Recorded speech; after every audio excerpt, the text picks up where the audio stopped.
अग्गी पाला के करे, सूरज के ही रात।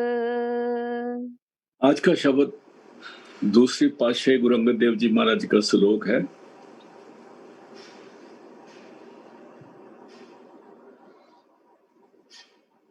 इसके पीछे ये बात है कि जिस वक्त महापुरुष मिल जाते हैं तो उनकी शरण में आने के बाद हमारे को दुनिया के पुण्य पाप है ना, वो नहीं छूते। शरण में आने के बाद, नाम लेने से नहीं बोला मैंने, शरण में आना बहुत अलग चीज है। नाम तो बहुत दुनिया लेती है, शरण में नहीं आते। शरण में ना फुल्ली सबमिट होना, फुल्ली सबमिट होना। एक मिनट, ये देख कपड़ा पा रहा हूँ, लाइट आ रही है। कहते हैं शरण में आना, शरण में आने का मतलब है कि जो सदगुरु ने हुक्म दिया उसको 100% फरमान उनके को मानना और रेगुलर रहना उनके हुक्म के मुताबिक भजन सिमरन में। और जब शरण में आ गया ना, फिर वापस नहीं जाते। जो शरण में आते ना, पहले आपने देखा होगा जब पाकिस्तान बना था, उसको हम जो पाकिस्तान से आए थे उनको शरणार्थी कहते थे। उर्दू में पनाह गजीन कहते थे, अंग्रेजी में रिफ्यूजी कहते थे। लेकिन शरणार्थी का मतलब है, मैं बताता हूँ, जिस वक्त हम लोगों ने पाकिस्तान का बॉर्डर क्रॉस करा, मैं भी उस वक्त 6वीं जमात में पढ़ता था। तो जिस वक्त हमने देखा ना, अभी पाकिस्तान का झंडा खत्म हुआ, तिरंगा झंडा आ गया, और जब हमारी बस तिरंगे झंडे की लाइन क्रॉस करके इंडिया में आ गई तो हमको ये पता लगा अभी हमको कोई छू नहीं सकता और हमको कोई मार नहीं सकता। क्योंकि लगातार एक वहम बना हुआ था, एक डर बना हुआ था। इसी तरह ये काल का एरिया है, इस काल के एरिया से हमने दयाल के एरिया में शरण में आना। अभी हम अगर हिंदुस्तान कहते रहे तो हम शरण में नहीं आए थे। जब बॉर्डर के अंदर एंटर हो गए तो शरण में आ गए। अभी यहां से पता चलेगा कि शरण क्या है। शरण ये है, जिस वक्त कोई सत्संगी की रूह तीसरे तिल पे अपना ठिकाना बना लेती है तो शरण में आया। उसे बोले शरण में नहीं आया, ये समझने की बात है। कहते हैं यहाँ पर उनका जिस वक्त शरण में आ गया फिर उसको घबराने की जरूरत नहीं, फिर उसको पूरी प्रोटेक्शन गुरु की मिल जाती है। यहाँ पर गुरु अंगद देव जी कहते हैं अग्गी पाला की करे के करे, सूरज के ही रात। आग के सामने सर्दी की क्या हिम्मत है कि आपको लगे, और जब सूरज चढ़ा हुआ है तो रात की क्या हिम्मत के रात आ जाए। जब आप उस तरफ देखो जिस तरफ सूरज है, अगर कुछ पहाड़ हो तो आपको आसमान भी लाल लाल नजर आने लगता है, इसका मतलब सूरज आ रहा है। और उसी वक्त दिन आ जाता है, हवा बदल जाती है, सारा कुछ बदल जाता है। इसलिए सूरज के सामने रात नहीं आ सकती और आग के सामने ठंड नहीं लग सकती, और गुरु की शरण में काल नहीं छू सकता। हाँ जी। अग्गी पाला के करे, सूरज के ही रात। चांद अनेरा के करे, कौन पानी क्या जात। चांद अंधेरा क्या करे। जिस वक्त चंद्रमा चढ़ गया फिर अंधेरा कहाँ रहता है। चांद की चांदनी होती है, हर चीज नजर आने लगती है। और हर चीज जब चांद पूरे जोबन पे होता है तो हर चीज धरती पे ऐसे छाती है जैसे हर चीज जो सफेद हुई है, चांदी हुई हुई है। दरअसल में ये चांद की एक और बात है, जब ब्रह्म क्रॉस करता है, रूह क्रॉस करती है, तो पार ब्रह्म में आगे जाके चंद्रमा की बहुत तेज लाइट है और सारी धरती ऐसे नजर आती है, जैसे तुलसी साहब भी फरमा रहे हैं, कैसे धरती नजर आती है जैसे सारी धरती चांद की बनी है, मतलब चांदी की बनी हुई, चांदी से चांद बना है। चांद से चांदी कहा जाता है क्योंकि चांदी ठंडी होती है, ठंडक होती है, उसमें शांति होती है, इसलिए धरती। आप फिर पढ़ना जी। चांद अनेरा के करे, पौन पानी क्या जात। और पौन पानी जो है ये जात नहीं पूछता। जब हवा चलती है ना, वो हिंदू को भी, सिख को भी, मुसलमान को भी, ईसाई को भी, राधा स्वामी भी, सबको बराबर की लगती है। और पानी जो है वो जब पियो ना, तो पानी आपसे ये नहीं पूछता पहले बता तू कौन जात का है। इसी तरह परमात्मा की जो बख्शिश जब होती है तो वो जात पात नहीं पूछते, ऊंच नीच नहीं पूछते, स्टेटस नहीं पूछते। बाबा सावंत सिंह जी महाराज को लोग जब पहले पहले में लोग उनको कहते थे ये तो चमारों का गुरु है,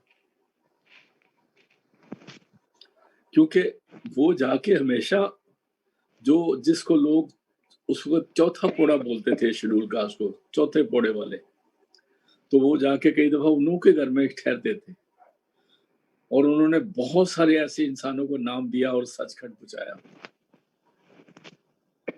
तो इसलिए जो संत महापुरुष होते हैं ना, वो जात पात नहीं देखते, बल्कि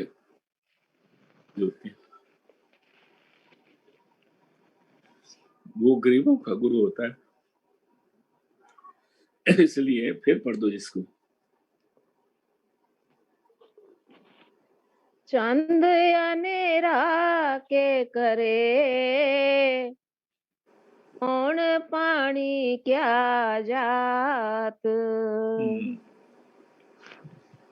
धरती चीजी के करे, जिस विच सब किछ होए।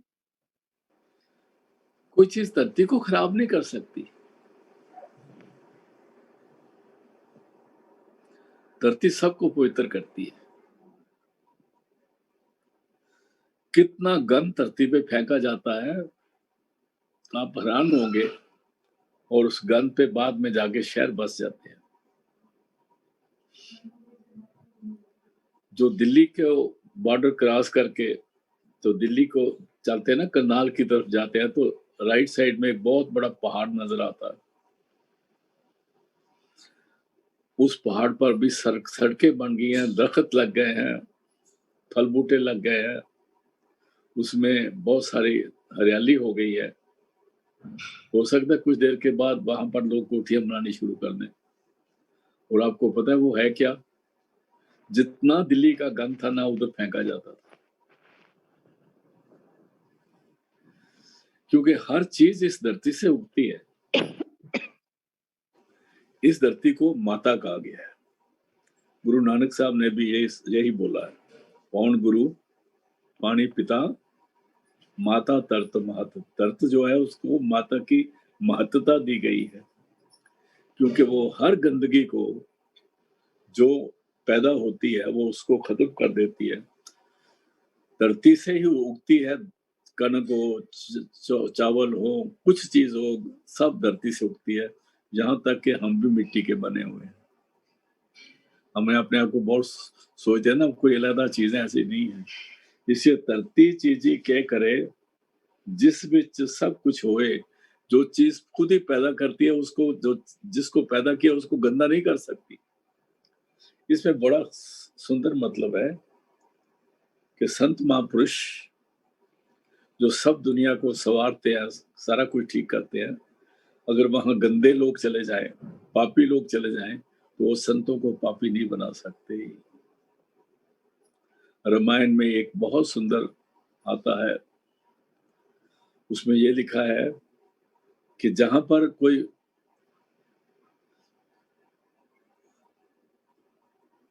अच्छा इंसान हो, अगर वो बुरे में चला जाए तो लोग कहते हैं शायद बुरा हो गया, और बुरा अगर अच्छे में आ जाए, सॉरी माफ करना, जो बुरा अगर अच्छे इंसानों में आ जाए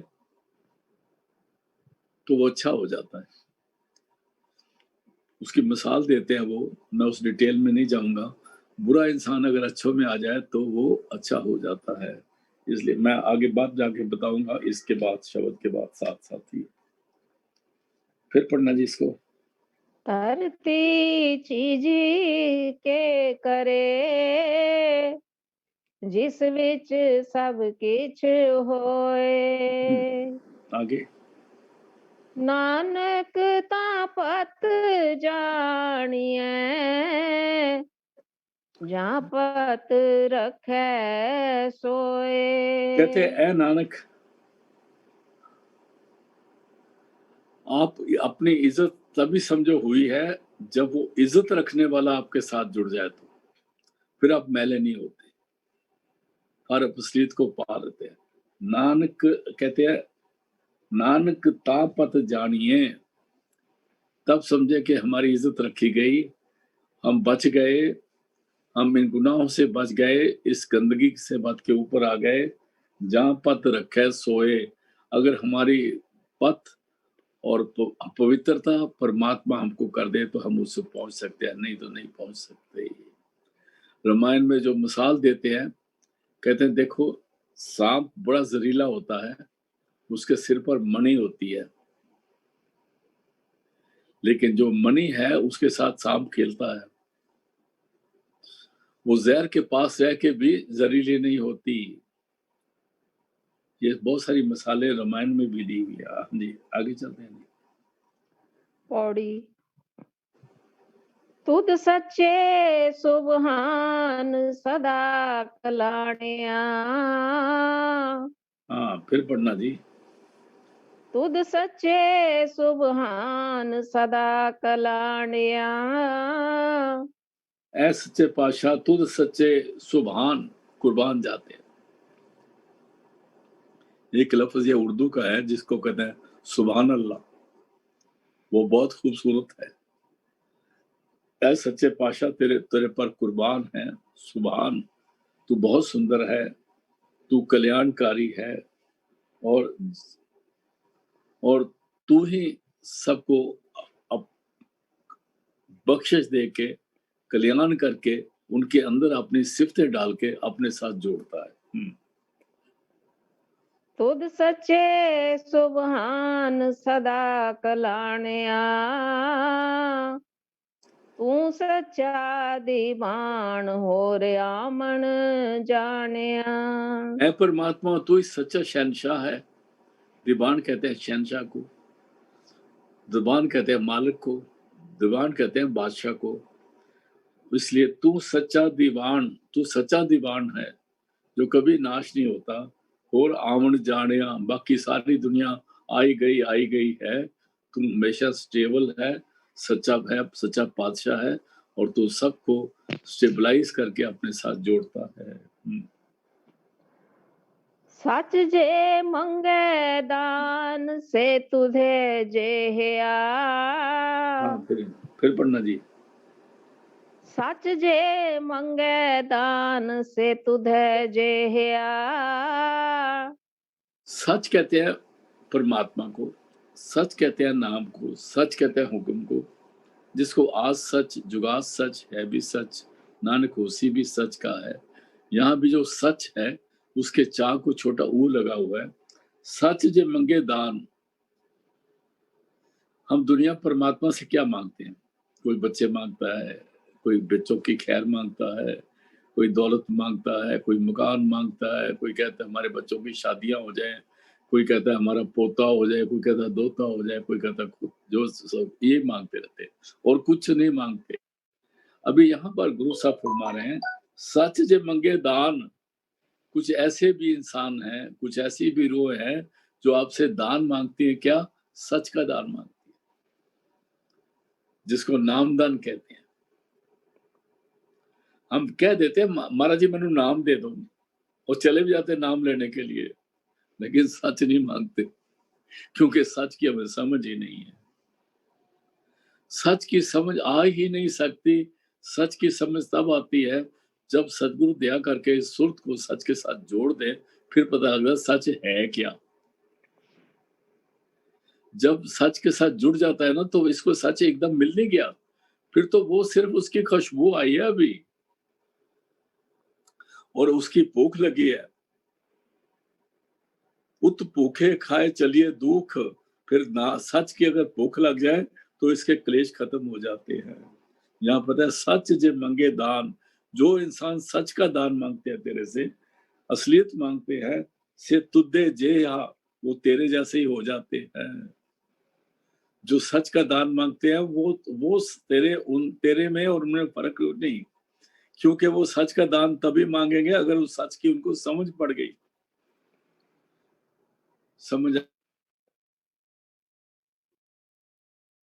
शुरू हो गया तो, नहीं तो सच का दान नहीं मांगते। ऐसे ही भागते भागते वाहेगुरु वाहेगुरु महाराज जी करते रहते हैं। इसमें कुछ नहीं बनता, ये ड्रामेबाजी है सारी।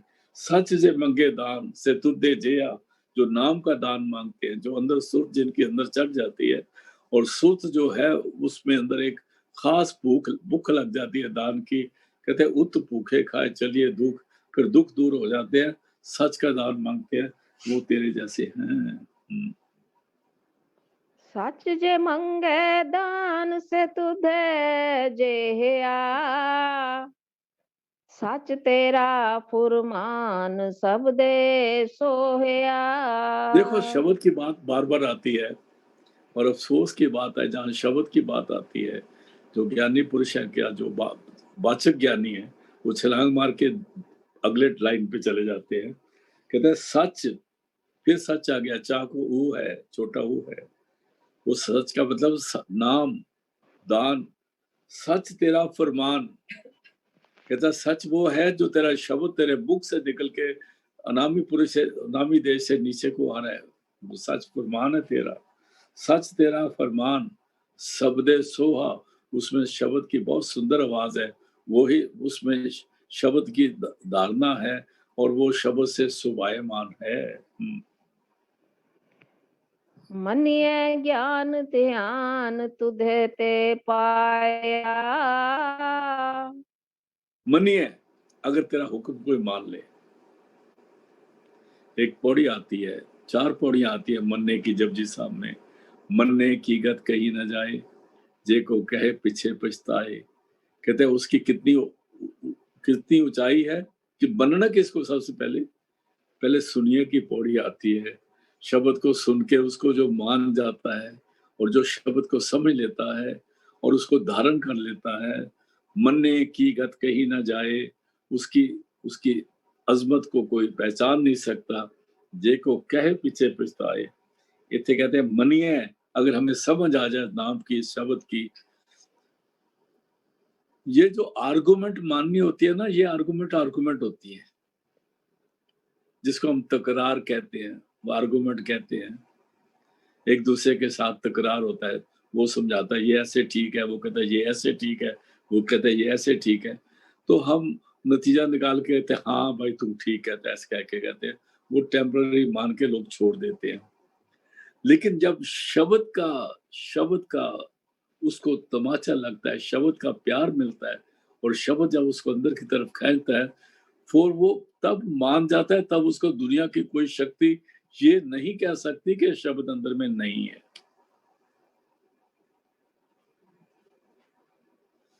दुख की बात है, मैं जगह गया था, मैं जगह का नाम नहीं लूंगा, आदमी का नाम नहीं लूंगा, और वहां पर पता नहीं कितने सत्संग, 2-2 3-3 तक तो रोज होते हैं। वहां मेरे को एक बंदा मिला, कहता सच दसो अंदर कोई ऐसी आवाज है, नाम भी लिया हुआ, सारा कुछ किया हुआ। तो इसलिए ये हालत है, जब तक सुनया नहीं जाता, जब तक सदगुरु दया नहीं करते, शब्द के साथ जोड़ते नहीं, यकीन नहीं होता, हो ही नहीं सकता कि वो शब्द है क्या चीज। वो शब्द हमारी आत्मा का रखवाला है, वो शब्द है अंदर में तो आत्मा शरीर में है। वो शब्द अभी डेरा उठा लेगा तो आत्मा शरीर छोड़ देगी, बंदा मुर्दा हो जाएगा। तो शब्द कहते मनिए ज्ञान ध्यान तुदे ते पाइए, कहता है अगर उसको मनना है ना, तो वो जो ज्ञान है अंदर का, जो अंदर का ध्यान है, जिसको मेडिटेशन कहते हैं, तू देते पाइए। जब तू देता है ना परमात्मा, ऐ मेरे सदगुरु, जब आप देते हो तब हम उसको मानते हैं। मनिए, मन्ने कब, ज्ञान ध्यान कब, तू देते पाइए। जब तू बख्शिश करके देता है तब उसको मान सकते हैं। और ये बख्शिश करके गुरु दे सकता है और कोई नहीं दे सकता। और पूरे गुरु की यही निशानी है, शब्द सुनावे सो गुर पूरा, तिस चरणन की हो जा तूरा। हाँ जी। मनिए ज्ञान ध्यान तुधे ते पाया, कर्म पवै निशान न चले चलाया। कर्म कहते हैं बख्शिश को, दिया को, मेहरबानी को। कहते हैं कर्म पवे निशान। अगर तेरी बख्शिश की निशानी जिस रूप पर पड़ जाती है, तेरी बख्शिश की मेर की स्टैंप जिस रूप पर लग जाती है, कर्म पवे निशान, उस पर स्टैंप लग जाती है तेरे कर्म की कि ये रूप बख्शी हुई है, इसके पास मत आना, तुझको निशान ऊंचा दिया, सीधे चले जाना, वहां तुझको निशान हुआ ऊंचा दिया। कहते मुश्किल कुशा है रूह बरू, वो तेरी मुश्किल दूरने वाला, जिसने तेरे पर कर्म किया है। मुश्किल कुशा, कुशा मैंने मुश्किलें दूर करने वाला, मुश्किलें हल करने वाला। कौन? सदगुरु, शब्द जिसको कहते हैं। मुश्किल कुशा है रूह बरू, जिसने के दस पंजा दिया। 10 पंजा मैंने जिसको प्यार करके तेरे को नाम दिया, उसने तेरे साथ हाथ मिला लिया, तो उसका दोस्त हो गया, वो तेरे साथ रहेगा। इसलिए तेरे को एक स्टैंप लगी है, निशानी लगी है, तेरे पास से एक खास ऐसी खुशबू आ रही है जिसके नजदीक काल नहीं आ सकता। कर्म पवे निशान, न चले चलाया, उसको कोई अपनी तरफ नहीं खींच सकता। और एक बात और याद रखें, जिस पर कर्म का निशान होता है ना, वो किसी पार्टी का मेंबर नहीं होता। ये पॉलिटिक्स में भी ले लो बेशक, जिसको कर्म की बख्शिश हो जाती है वो किसी पार्टी का मेंबर नहीं होता। किसी भी पार्टी, कोई पार्टी ले लो, कोई संस्था ले लो, कहीं की लो, रूहानी वाली संस्था ले लो, सब में करप्शन है।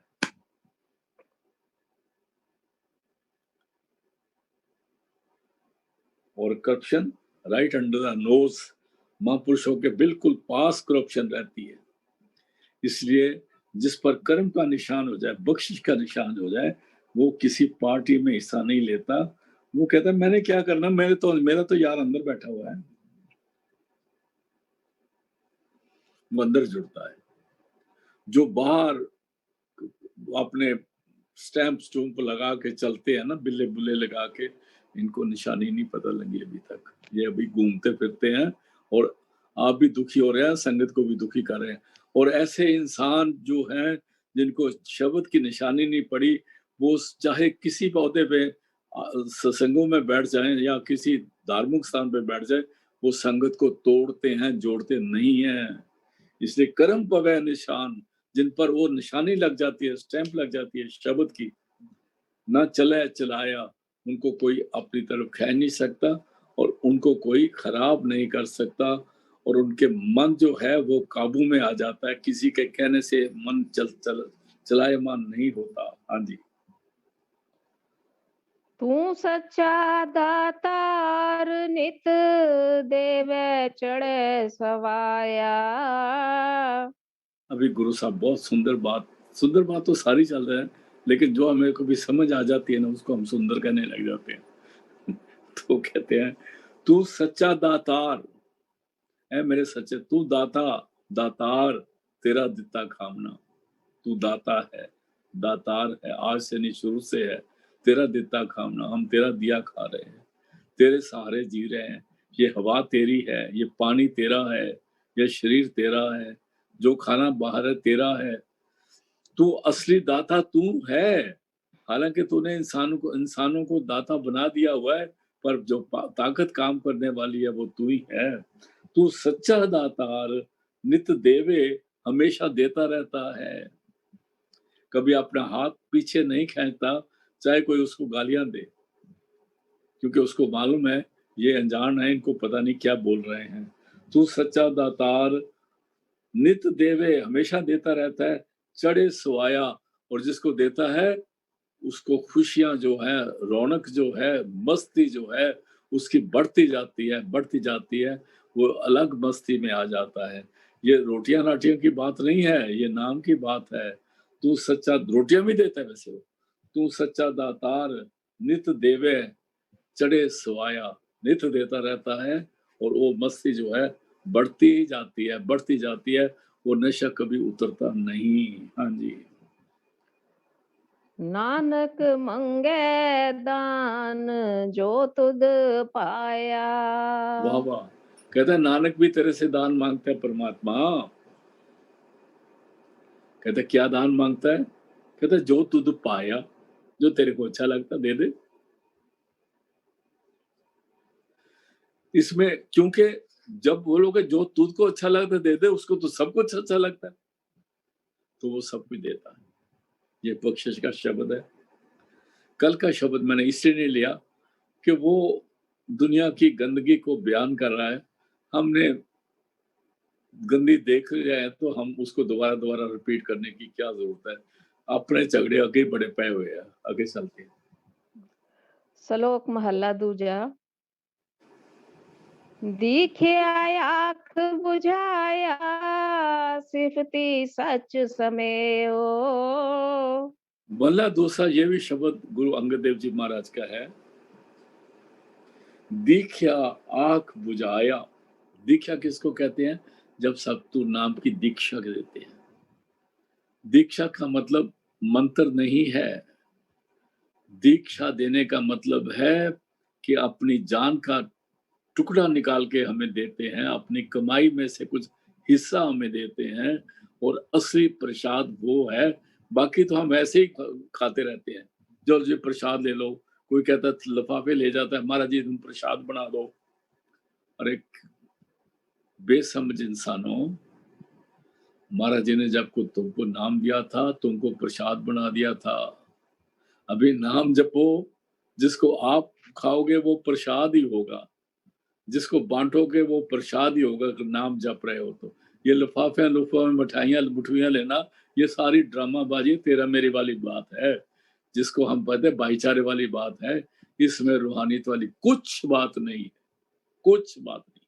हाँ, सतगुरु अपनी मर्जी से अपने हाथ से जो दे दें वो बख्शिश है। मैं क्यों लिफाफा लेके जाऊं जी, इन्हों प्रसाद बना दो? इससे बड़ी बेवकूफी और नालायकी हो ही नहीं सकती। अरे फिर लोग जाते हैं, मैं पेंसिल लेके जाते हैं लोग, मेरे बच्चे ने इम्तिहान देना है, पेंसिल में हाथ ला दो। अरे पेंसिल तो सिक्का तूने वैसे ही कट करके पेंसिल फेंक देनी है। अरे बच्चे नु हाथ लवा लो, उसकी अक्ल में बुद्धि डाल दो, उस पर दृष्टि बैठ जाए महापुरुषों की, वो बेहतर है। पेंसिलों नु हाथ लगाना, पेना नु हाथ लाना, गड्डियां नु हाथ लवाना, मैं देखता ये सारी ड्रामेबाजी है, इसमें कुछ नहीं रखा हुआ। अभी पढ़ो जी, दोबारा पढ़ना। दिखिया आँख बुझाया सिफती सच समयो। दीख्या आंख बुझाया कह के ये समझ दी। जैसे मैंने कई दफा जिक्र किया कि पूरी गुरबाणी बुझारत है, इसको कोई बूझ ही नहीं सकता। ये ज्ञानी भी नहीं बूझ सकते, न समझा सकते हैं। ये सदगुरु पूरा कर सकता है। जब दीक्षा दे कहते हैं, फिर कह के वो समझाते हैं, बुझाते हैं, इस बुझारत को, इसका राज खोलते हैं। इस राज को खोल के कहते हैं, इसमें राज क्या है? कहते हैं सिफत सच समेयो। आपके अंदर शब्द हो रहा है, उसको सिफत बोला है। वो सच्चा नाम है, उसमें जुड़ जाओ। मैं दोबारा रिपीट करता हूं, क्योंकि ये लफ्ज कई दफा हम आया गया कर देते हैं। देखता था हम, सुनते पाया नहीं, कई दफा नहीं सुनते। दीख्या, देखा, जिस वक्त सदगुरु नाम देते हैं, जिस वक्त पूरा गुरु नाम देता है, तो वे ये समझ के उस बात को पूरी तरह से खोल देते हैं, और एक एक चीज सामने करके रख देते हैं, और कहते हैं क्या करो? सिफती सच समयो। सिफती माने अंदर का जो शब्द है वो सच चीज है। समयो माने अपनी सुरत को से जोड़ो, अपनी सुरत को अंदर शब्द से जोड़ो। दीख्या आंख बुझाया, ये आंख बुझाया मैंने, ये समझ दी, वो बुझारत बुझा दी। हाँ जी, आगे। तिनको क्या उपदेसिए, जिन गुरु नानक देओ। अभी गुरु अमरदास जी गुरु अंगद देव जी फरमा रहे हैं, भाई उनको क्या उपदेश सकते हो जिनको गुरु नानक ने दीक्षा देकर शब्द से जोड़ दिया है, उसको और ज्ञान क्या दोगे? वो तो ज्ञान का भंडार है, चाहे वो कुछ ना पढ़ा हो, अगर शुद्ध शब्द से जुड़ जाए तो जो नहीं जाना सब जाना हुआ आ जाता है, सब समझ आ जाती है। इसलिए तिनको क्या उपदेश, ये गुरु अंगद देव जी कहते हैं मैं उनको क्या उपदेश दूं, जिन गुरु नानक देव, जिन्होंने गुरु नानक देव से उपदेश लिया है, उसको क्या उपदेश है? हम लोग भागे रहते हैं, भागे रहते हैं, भागे रहते हैं। पहले इधर से नाम लिया, फिर उधर से नाम लिया, फिर उधर से नाम लिया। याद रहे, अगर भैंस के नीचे बैठ के दूध नहीं मिला तो चोटे के नीचे दूध नहीं होता। समझ आ जानी चाहिए, मैं ज्यादा नहीं बोलूंगा। तिनको क्या उपदेश है, उनको क्या उपदेश दोगे, जिन गुरु नानक देव, जिनको गुरु नानक ने उपदेश किया है, मतलब पूरे गुरु ने जिसको समझाया है, भाई उसके साथ बैठ के कुछ उससे बात कहो, कुछ उसकी सुनो, क्योंकि उसको नानक की टच है। हाँ जी, गुरु नानक साहब ने जिसको उपदेश दिया ना, उसको ये नहीं बोला कि ननकाने आ जाना, मैं तुहानू सत्संग सुनावांगा। अपने पुत्र का नाम रखने वास्ते ननकाने आ जाना उन्होंने नहीं किया। जहां जहां किसको उपदेश दिया, झंडे खड़े कर दिए और उसको अपने जैसा बना दिया। हाँ जी, इसलिए कहते हैं तिनको, हेलो, तिनको क्या उपदेश है, जिन गुरु नानक देव। हाँ जी, क्या बोला? महला पहला। हाँ जी, आप बुझाए सोई बुझे।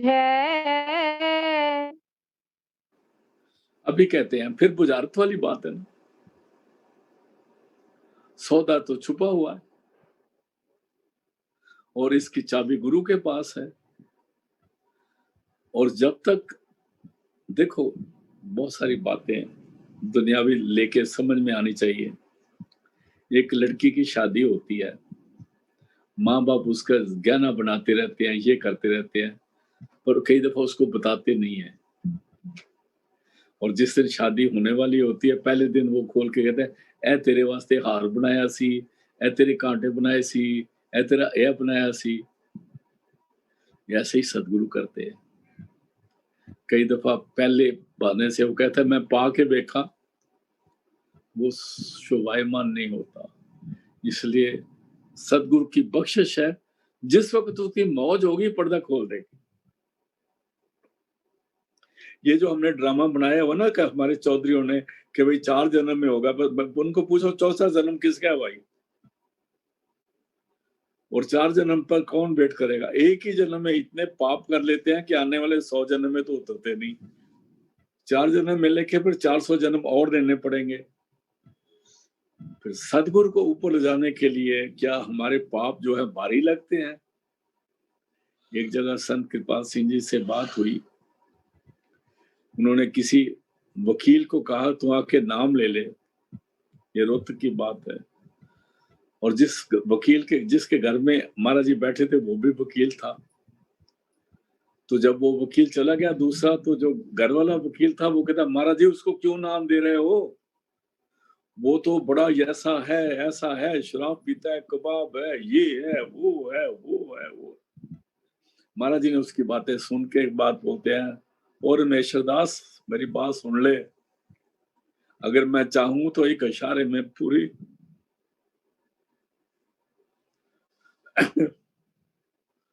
तरलोकी को सचखंड जा सकता, एक इशारे में पूरी तरलोकी सचखंड ले जा सकता हूं। ये गुरु की ताकत होती है, हम नहीं जानते। फिर बोलो जी। आप बुझाए सोई बुझे। जिसको आप समझा दे, जिसको आप पर्दा खोल दे, वो सुझ जाएगा।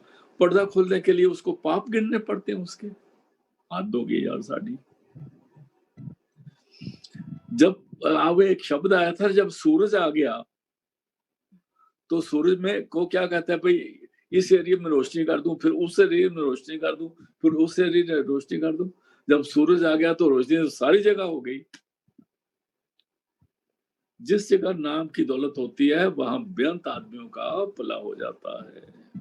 वो सूरज है, जैसे सूरज से रात नहीं रहती, इस तरह संतों के सामने पाप नहीं रहते। हाँ जी। जिस आप सुझाए तिस सब किछ सूझै। अगर आप बुझाए सोई पूजे, फिर आगे कहते हैं जिस आप बुझाए, जिसको आप समझ दे दे, जिसका पर्दा आप खोल दे, तिस सब किछ सूझे, उसको सब कुछ नजर आता है, वो जान जाता है, वो ये भी देख सकता है कि मेरे पर क्या क्या बख्शिशें हुई हैं। हम नाम लेके आ जाते हैं, कहते हैं नाम ले लिया, हमें क्या पता क्या क्या मिल गया है, उसकी हम अंदाजा ही नहीं लगा सकते जब सतगुरु नाम देता है। क्योंकि वो हमारा जिस दिन सदगुरु पूरा नाम देता है, वो दिन वो होता है जिस वक्त परिपूर्ण परमात्मा जो करोड़ों खंडों का ब्रह्मांडों का मालिक है, उसको हमारी याद खास कर आ गई है, तब सदगुरु ने हमें नाम दिया है। जिस आप सुझाए, जिस आप सुझाए तिस सब कुछ सूझे, जिसको वो सूझ दे देता है उसको हर चीज सूझने लग जाती है। हाँ जी। कह कह कथना माया लूझै। और जो लेक्चर ही देते रहते हैं, जो बार बार बोलते हैं बोल फलाने की जय, बोल फलाने की जय, ये सारे ड्रामेबाज हैं, इनका तो सत्संग ही मत सुना करो। उसमें किसी की जय बोलने की क्या जरूरत है? आप रब का नाम ले रहे हो, रब की गल करो। रब दी तो कभी जय बोल ही नहीं सकते आप। समझ गया बात के? हाँ, देवी देवताओं की जय बोलते हैं क्योंकि वो जोनियों में होते हैं। कह कह कथना माया लूझे, जो बहुत बातें करते हैं ना, बड़े लंबे लंबे ज्ञान करते हैं, वो खुद ही माया के चक्कर में पड़े हुए हैं। कह कह कथना, बोल बोल के लंबे लंबे लेक्चर करना, जैसे हमारे लीडर करते हैं। मैं लीडर का नाम नहीं लूंगा, बेशक वो दाढ़ियां दुड़ियां बढ़ा के करते हैं लेक्चर। कह कह कथना माया लूझे, वो माया में फंसे हुए हैं, उनको कुछ नहीं पता। बड़े बड़े मंदिरों में जाके लेट लेट के मत्था टेकते हैं, दिल में बेईमानियां रखी हुई हैं। ऐसे इंसान दुनिया को क्या समझाएंगे? आगे चलिए।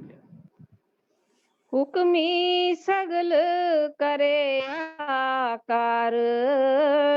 हुक्मी सगल करे आकार। आप जपजी साहब की एक पौड़ी आती है, आपको याद आना है, हुक्मी होवन आकार, हुक्म न किया जाई। हुक्म कहते हैं नाम को, हुक्म कहते हैं शब्द को, एका हुक्म नाम है। हुक्मी सगले करे आकार। जपजी साहब की दूसरी पौड़ी मतलब हुक्मी होवन आकार, उसके हुक्म से सारी क्रिएशन हुई है। यहाँ पर गुरु साहब फरमा रहे हैं, हुक्मी सगले सगल करे आकार, जितने आकार हैं उसके हुक्म से बने हैं। हुक्म के बगैर कुछ नहीं होता, कुछ नहीं होता। हाँ जी। हुक्मी सगल करे आकार। आपे जाने सर्व विचार। आपे जाने सर्व विचार। हर चीज की मेडिटेशन का, हर चीज का तरीका, हर चीज कैसे उसने करी है, विचार मेडिटेशन को बोलते हैं। वो जो मेडिटेशन का मतलब ये नहीं होता कि सारे आदमी यहाँ से लेके वहां तक मेडिटेशन करते हैं। मेडिटेशन का मतलब होता है हम बाहर से ख्याल उठा के अपने अंदर केंद्रित करते हैं उस पॉइंट पर जहां अंदर का रास्ता मिलता है। इसलिए उसको ये विचार पता है कि अंदर कैसे जाते हैं। आगे चलते हैं। अखर नानक आखे ओ आप। ये समझने पड़े। अखर कहते हैं, अखर, आ को अलग कर दो, खर को अलग कर दो। खर मैंने नाश, आ मैंने जो नाश नहीं होता, उसको अखर कहते हैं। दुनिया में लिखाई को अखर कहते हैं क्योंकि ये कई सालों सदियों तक पढ़े जाते हैं। जब हम जाओ ना तो आप हरिद्वार जाओ तो वहां भी पंडितों ने आपके अक्षर लिखे हुए हैं, कौन बाप कौन था, दादा कौन था, परदादा कौन था। अक्षर है ना, वो मिटते नहीं हैं। इसलिए अक्षर जो असली अक्षर है, जो नाश नहीं होता, जिसमें कुलवीर साहब कहते हैं, दो अक्षर का भेद बतावे, एक छुड़ावे एक लिखावे। दो अक्षर का भेद बताता है। एक अक्षर वो है जो नाशवान है, एक अक्षर वो है जो सबका क्रिएटर है, जो सबका। अभी यहाँ पर जो नाशवान अक्षर उसकी बात नहीं करी, जो सबका क्रिएटर है उसकी बात करी है। उसको अक्षर कहा है जो कभी नाश नहीं होता, वो शब्द है, वो नाम है। अक्षर नानक आख्यो आप, उस अक्षर को परमात्मा खुद अपनी मुख से बोलता है। ये जो अक्षर है ये नाश हो जाने वाले हैं, ठीक है। अक्षर नानक आख्यो, मैंने कहा आप, उस परमात्मा ने उस शब्द के साथ जोड़ता है वो। हाँ जी, अखर नानक आख्यो आप। इसको समझना पड़ेगा। अक्षर नानक आख्यो आप, उस परमात्मा ने अक्षर अपने मुख से निकाला है, और वो अक्षर परमात्मा है, वो अक्षर शब्द है, वो अक्षर खुद खुदा है। अक्षर नानक आख्यो आप। फिर आगे कहते हैं, पढ़ो, लहे लह परात होवे जिस दात। और वो अक्षर जिसको परमात्मा गुरु के द्वारा बख्श देता है, उसको शब्द मिल गया। लहे परात, फिर उसके परम दूर हो जाते हैं, जिसको शब्द का अंदाजा मिल जाए। अक्षर नानक आख्यो आप, लहे परात, परात मैंने, फिर उसका वहम दूर हो जाता है। होवे जिस दात, जिसको परमात्मा बख्शिश करके उसका शब्द खोल दे, उसके सारे शक दूर हो जाते हैं। उसको कोई सवाल नहीं होता। सवाल तो बहुत नीचे की बातें हैं। सवाल का मतलब है कि अभी हमें रूहानियत की कोशिश कर रहे हैं, पर उसकी खुशबू भी नहीं ली है। लहे परांत होवे जिस दात, उसका शक दूर हो जाता है, जिसको आप परमात्मा बख्शिश करके ये दात, ये दौलत नाम की दे देता है।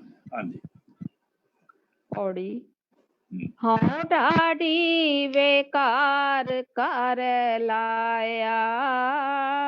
बहुत सुंदर शब्द आ रहा है, इसको गौर से पढ़ना। कहते हैं, हाँ टाडी बेकार कारे लाया। कहते मैं वारागर्द फिरता था, मेरे को कोई काम नहीं था, कि मेरे को अपना टाडी बना लिया। अगर सतगुरु बना लेते, पूरा गुरु बना लेते, वो क्या करता है, टाडी बना दिया, मैं अभी परमात्मा के गुण गाता रहता हूँ, मेरे को इस काम में लगा दिया। बेकार था ना, कारे लाया, कार क्या लाया, नाम के साथ जोड़ दिया, शब्द के साथ जोड़ दिया।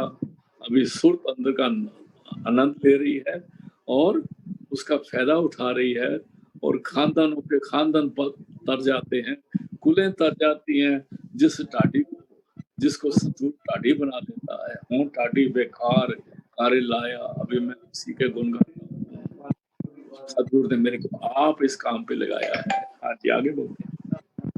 रात देह के भार तुरों फुरमाया। कहते मैं तेरे को कार्य लगा रहा हूँ, तुमने रात नहीं देखनी, दिन नहीं देखना, वार नहीं देखना, तारीख नहीं देखनी, तू नाम कर जपना है बस। रात देह मैंने दिन, रात मैंने रात, रात देह के वार। आज का कौन सा वार है, सोमवार है कि मंगलवार है? जैसे मंगलवार को लोग कहते हैं ये नहीं करना, ये नहीं खाना, बाल नहीं कटाने, बनाना नहीं करना, इट इज ऑल बकवास। कहते हैं रात देह के वार, रात हो दिन हो कोई वार हो, कहता है तूने नाम जपना है, तुरों फरमाया, ये मेरे को दूर से हुक्म आया है। शुक्र हो सिचर हो, दिन हो रात हो, आप ड्राइंग रूम में बैठे हो, चाहे आप बेडरूम में बैठे हो, चाहे आप बाथरूम में बैठे हो, यहाँ तक कि अगर कमोड पर भी बैठे हो तभी सिमरन कर सकते हो। ये तो पास लोग करते हैं ना, नहीं जी 3 दिन तो लेडीज को ये नहीं करना, वो नहीं करना, ऐसे आदमियों को मैं कुछ सजा नहीं कह सकता। वो बेकार इंसान है, कुछ man is always pure and पाक, जिसका ख्याल तीसरे दिल पे आ गया। रात देह के वार तुरों फरमाया। आगे चलो जी। ठाडी सच्चे महल कसम बुलाया। कहते मैं बेकार था, मेरे को ठाडी बना लिया। अभी अपना गुनाहबाद गाने के लिए बोल दिया। वो क्या मेरे को दुनिया को भी मेरा मैसेज देता रहे। फिर कहते हैं फिर सच्चा पातशाह क्या करता है, ठाडी सच्चे महल कसम बुलाया, फिर अपने घर में बुलाता है उस ठाडी को, जिसको नाम देता है, जिसको हुक्म करता है, फिर वो सच्चे महल में भी उसको बुलाता है, आजा कर, ये तेरा ही घर है। जो परमात्मा का घर है वो ठाडी का घर भी बन गया भाई। आगे चलते हैं। सच्ची सिफत सलाह कपड़ा पाया। कपड़ा कहते, कपड़ा मैंने कोई कमीज नहीं पाती, सच्ची सिर्फ सलाह का कपड़ा पा दिया। कपड़ा क्या है, अभी मेरा शरीर जो है ये सच्ची सिर्फ सलाह का कपड़ा बन गया है, इसमें कोई गुनाह नहीं रहा, ये सच्चा कपड़ा बन गया है, ये सुच्चा कपड़ा बन गया है, ये बिल्कुल प्योर एंड पाक कपड़ा बन गया है। शरीर कपड़ा है ना, पाक पवित्र हो गया। फिर पढ़ दो इसी लाइन को जी। सच्ची सिफत सलाह कपड़ा पाया। फिर और क्या किया, सच्चा अमृत नाम भोजन आया। जब मैं सच्ची सिफत के साथ कपड़ा पा दिया, शब्द के साथ जोड़ दिया, फिर कहते मेरे को खाना भी दिया। कहते कहाँ से आया, परमात्मा के घर से आया। वो खाना परमात्मा के घर से बना। वो खाना क्या है, अमृत खाना है, सच्चा अमृत नाम भोजन आया। नाम का भोजन आया, मैंने ऊपर उतरा, ऊपर से नीचे। और वो भोजन, नाम का भोजन आत्मा को भी शांति दे गया, शरीर को भी शांति दे गया। काम क्रोध लो तुम पहले ही भाग गए थे। आगे चलते हैं, जिसको शब्द दिया। हाँ जी। गुरमति खादा रज तिन सुख पाया। और जिन्होंने सदगुरु की मत ली उसने तो रज रज के इसके आनंद लिए। महल में भी रहे, भोजन भी खाए, अमृत भी पिया। गुरमति खादा रज, गुरु की मत से ली तो उसको रज के खाया, बख्शिश हुई, तिन सुख पाया। सुख पाया माने उनको परमात्मा मिल गया। ठाडी करे पसाओ शब्द बजाया। अभी ठाडी क्या करता है, जितना जितना बख्शिश होती है उतना और अपना उसको उसके ट्यून हो जाता है। पसाओ मैंने वो खुद भी बख्शा गया है और लोगों को भी इसी रास्ते डालता रहता है। ठाडी करे पसाओ शब्द बजाया, उसके अंदर शब्द बज रहा है, इसलिए वो बाकियों को भी इन्वॉल्व कर लेता है और दूसरों पर भी बख्शिश परमात्मा कर देता है उसके द्वारा। हाँ जी। नानक सच सलाह पूरा पाया। ऐ नानक, इस सच्ची की सराहना करके, शब्द की सराहना करके, शब्द के साथ जुड़ के, उसके साथ ट्यून होके पूरा पाया, पूरा गुरु मिल गया, परमात्मा मिल गया। नानक सच सलाह, सच्ची की सराहना की, पूरा पाया। तो ये शुद्ध, ये आज का शब्द एक समाप्त है। लास्ट लाइनें दोबारा पढ़ दो जी। सच्चा अमृत नाम भोजन आया। गुरमति खादा रज तिन सुख पाया। ठाडी करे पसाओ शब्द बजाया। नानक सच सलाह पूरा पाया। बहुत सुंदर हुक्मनामा था, शब्द था गुरुवाणी का। कल दोबारा मिलते हैं सदगुरु की कृपा से। आज का सत्संग अभी समाप्त है।